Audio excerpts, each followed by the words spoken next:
All right, he is the former undisputed UFC lightweight champion, Charles "Do Bronx" Oliveira, certainly going to be in the UFC Hall of Fame as the company's most decorated finisher of all time, and no surprise, Charlie Olives has prioritized a finish in this matchup here tonight. He always does, and I think it's that kill or be killed mentality that made him so fun. You always knew, man, at some point he's going to get hurt and he's not going to get up.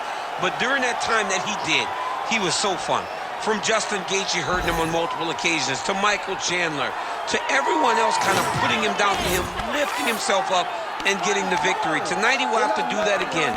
But he needs to be a little safer. I think if Charles Oliveira was a little smarter in the octagon, he could add some years to his fight career. Let's see if tonight we see a pivot in the approach from Do Bronx. Well, it's got to be a judge's dream. Went the distance with Tony Ferguson in 2020, but that was his first decision fight since 2014. Kill or be killed. We'll see how it goes for Charles Oliveira tonight.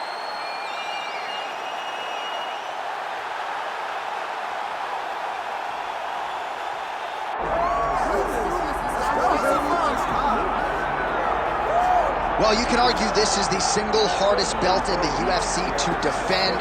The UFC's lightweight division has long been a murderer's row, and this champion's latest challenger looks like he could come through and upset the apple cart. We were talking to him the other day, and I asked him about the fight. He goes, DC, nothing surprises me, because every time I go in there, I fight the toughest, scariest opponent. I understand my opponent's good, but I'm the champion for a reason, and I intend for it to stay that way. Seemed like he had a great training camp, a great weight cut, and even though there are definite stylistic challenges in front of him here tonight, told us on Thursday in the fighter meeting, skill for skill, I'm better than this guy everywhere, and I'm going to prove it in a big way in front of this capacity crowd tonight.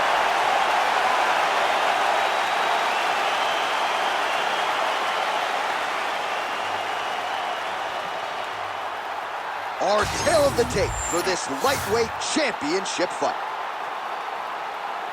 And now for the official introductions, the veteran voice of the Octagon is Bruce Buffer. Ladies and gentlemen, this is the main event of the evening.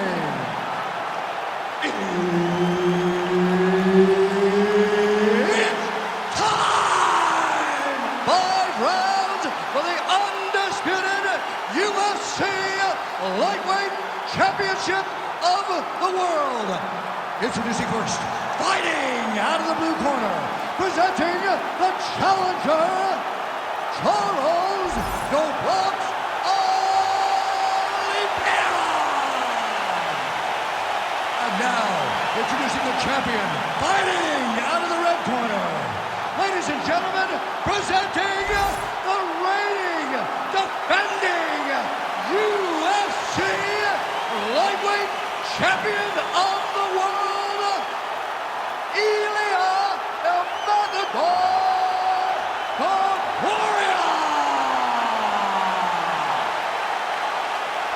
One of the best in the business, Herb Dean, is our referee tonight. All right, it is the UFC's unofficial home base, T-Mobile Arena here in Las Vegas, Nevada, and 18,000 plus are expected on hand tonight for what should be an epic UFC live. It is going to be a phenomenal fight night and a fantastic arena. T-Mobile Arena, the home of the UFC. Oh, nice counter, yes.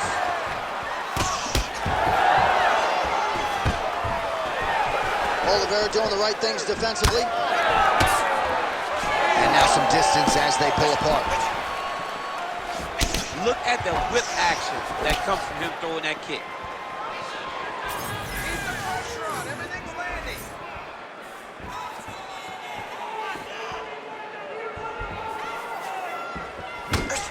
Counters with that inside leg kick. Both fighters exchanging the pocket here. Oh, you talk about mixing the martial arts. Perfect strategy here.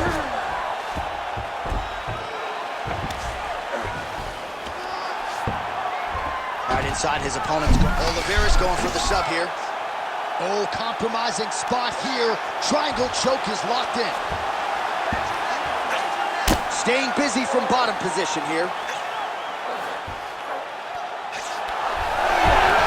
Oh, somehow, some way he got out. These guys are back and forth. The submission defense wins this transition. Oh, nice shot landed from the bottom.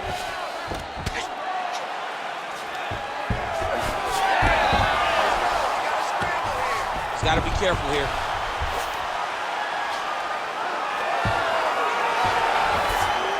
He's in the mount. Topuria's in half guard.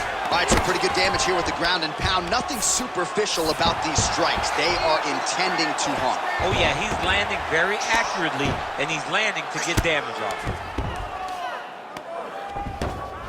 All right, so he's got the body locked down here, DC, or so it appears. This is not a guy you want anywhere near your back. In the half guard.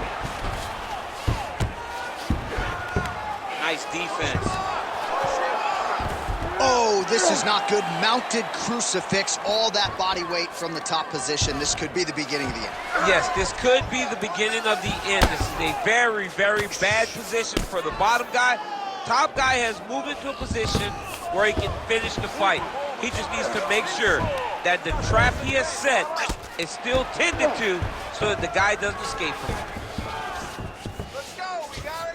Nice shots landing from the top position. Big ground and pound. First round winding down here. Setting up a submission. Oh, gotta protect your neck. Guillotine choke is locked in. Oh, and there's the horn at the end of the round. So the fighter was really caught in a submission there just as the horn sounded. Safe to say he was saved by the bell there. So back to the stools they go. 60 seconds to recover here. We're gonna fight on, ladies and gentlemen. Another round coming up.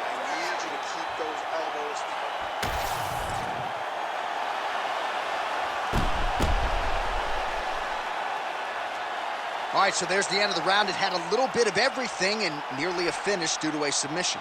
But you see, when you're on the ground with him, you're in danger. Yeah. You're constantly under attack. There is no place to rest. Where you can rest with most guys, you got to be very aware against this guy, or he's going to catch you in something that you can't get out. Real quick leg. That left hook was nasty. Nice punch by Topuria.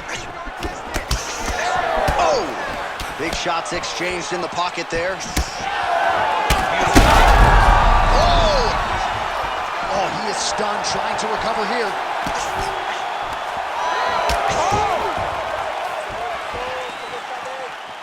Oh, nice right hand. Oh! With authority, the body. Oh, yes, now we're going. He's going guillotine.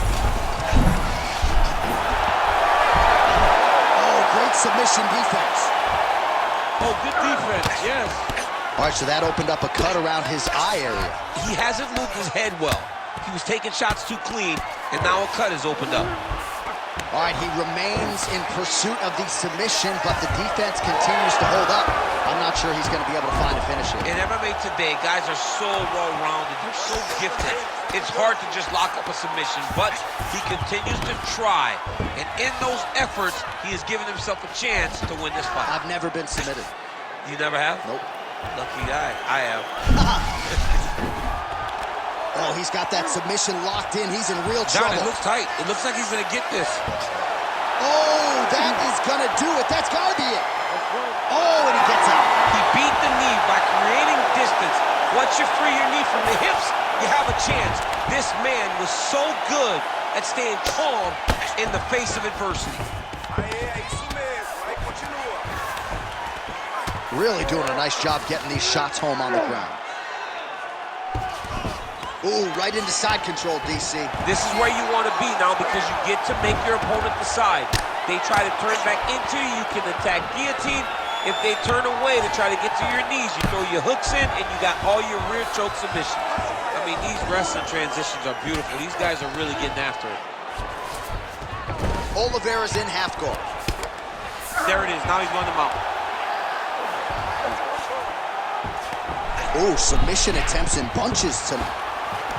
Oh, good technique there. He's got the triangle choke locked in.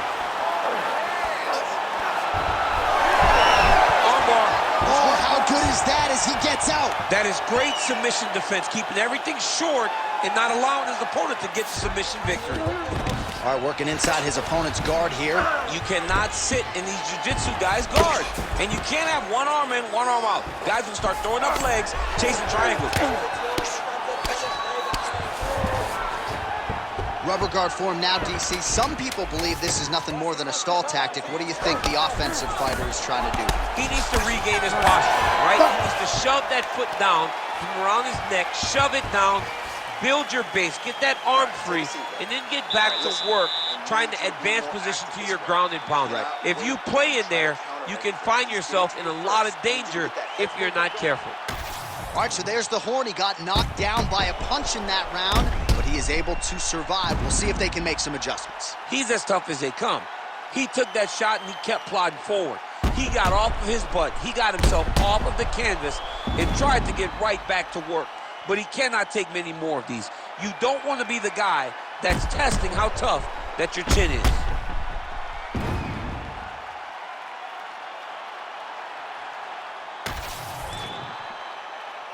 You ready to fight? You ready? Here we go, third round of this championship fight. Well, he's got the longer reach, and he certainly showed it there in landing that straight punch. I love that one. I love when a guy throws a kick with that much power.